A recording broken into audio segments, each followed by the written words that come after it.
जीवन को व्यर्थ मत करो, अनर्थ तो करना ही नहीं, परमार्थ से जुड़ो। और परमार्थ से जुड़ने का जो लक्ष्य रखते हैं वे हर पल अपने जीवन को सही दिशा देते हैं और अपने द्वारा उपार्जित अर्थ को भी परमार्थ में लगाते हैं। अर्थ है ना तुम्हारे पास, इसका क्या अर्थ है बोलो?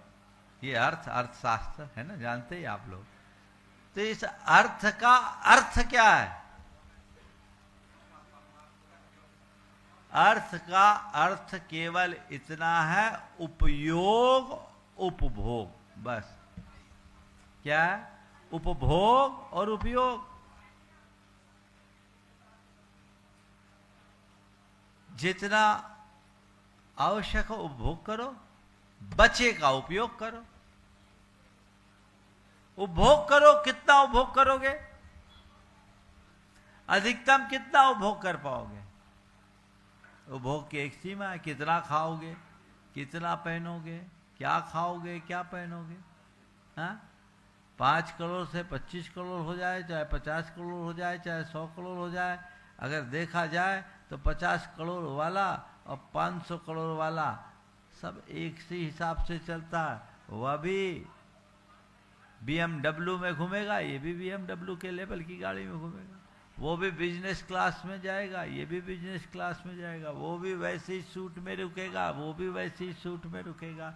वो भी वैसे ही खाना खाएगा, ये भी ऐसे ही खाना खाएगा। अंतर इतना हो जाएगा कि सामान्य आदमी घी में डूबी रोटी खाएगा, वो लूखी रोटी पे संतोष करेगा।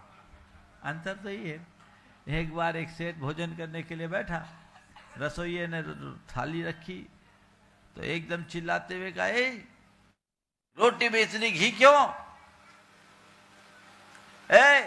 रोटी में इतनी घी क्यों? रसोइया आया, कहा मालिक माफ करो, गलती से मेरी थाली आ गई। अब सेठ का इतना पुण्य कहाँ खा सके। सच्चे अर्थों में मौज तो नौकर चाकर ही करते हैं। एक बार एक सज्जन ने कहा, महाराज हमारे घर में रोज मिठाइयाँ आती, पर हम लोग देख के संतोष करते। मैं कार्डिक हूँ, डायबिटिक हूँ, पत्नी भी वही है, तो हम लोग को खा नहीं पाते। हमारे बेटे बहू अपना फिगर बनाने के चक्कर में नहीं खाते, हम लोग तो केवल देख के संतोष करते। महाराज नौकर चाकर मजे लेते हैं, लगता है पुण्य तो इनका है। हकीकत है कि नहीं? ये सच्चाई है। तो अर्थ का उपभोग करो, जितना तुम्हें भोगना है भोग लो, पर अनर्थ करके नहीं।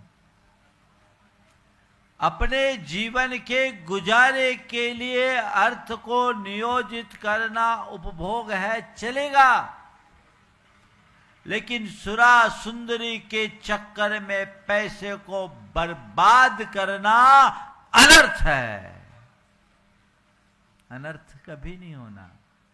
तो अर्थ का उपभोग कर लिया, बच जाए तो उपयोग। तो अर्थ का उपभोग करो, उपयोग करो तो कोई अर्थ है, अन्यथा सब व्यर्थ है। क्या होगा? जिंदगी भर मेहनत करके कमाया और बाद में सब धरा रह गया। यही है ना? क्या मतलब? आसक्ति देखिए, मेरे पास इतना हो गया, इतना हो गया, इतना हो गया, 5 से 25, 25 से 50, 50 से 500 और 500 से 5000। बस ये ग्राफ देख करके मन को संतोष रहता है ना।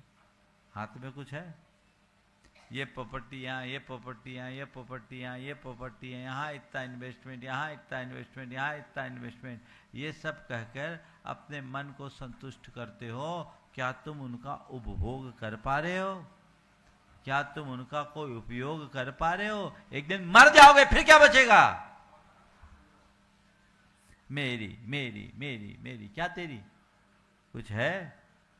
एक परमाणु भी तेरा नहीं है, ये शरीर भी तेरा नहीं है, विचार तो करो। यह है केवल मोहाशक्ति जो मनुष्य को उलझाती है। हमें इससे बचना चाहिए और इसके प्रति पूरी तरह सावधान रहना चाहिए। तो उपभोग करे, उपयोग करे, जोड़ जोड़ कर मत रखे।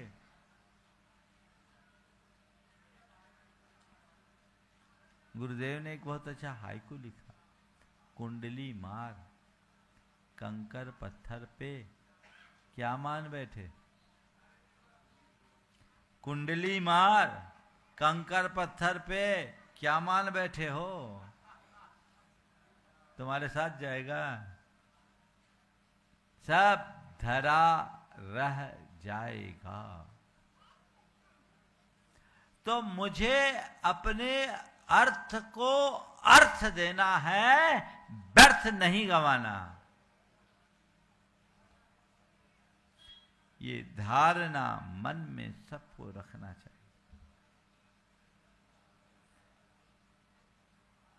मान लीजिए आपके पास 10 लाख रुपया है, आप अपने साथ लेके जा रहे हैं। हालांकि आजकल ले जा नहीं सकते हैं, शायद 2 लाख तक का कैश ले जा सकते हैं। मान लो ले गए और रास्ते में कोई ने आपसे छुड़ा लिया, तो बोलो आपको कैसा लगेगा? क्या कहोगे? यार व्यर्थ हो गया, चला गया है ना। मान लीजिए आपकी चेन है, स्नैचिंग हो गई, क्या हुआ? अरे बुरा हो गया, चला गया। कई लोग बोलते सोना चला गया, तो उनका तो सोना ही चला जाता है, सो ही नहीं पाते। अब ये चला गया, किसी ने छुड़ा लिया, तो बाद में कष्ट होता है, होता है। और आपने करोड़ों दान कर दिया तो हर्ष होता है। क्या? किसी ने छुड़ाया और हमने छोड़ा, बहुत अंतर है। छुड़ाने में व्यर्थ होता है और जब हम छोड़ते हैं तो उसको अर्थ मिलता है। बस यही अंतर है।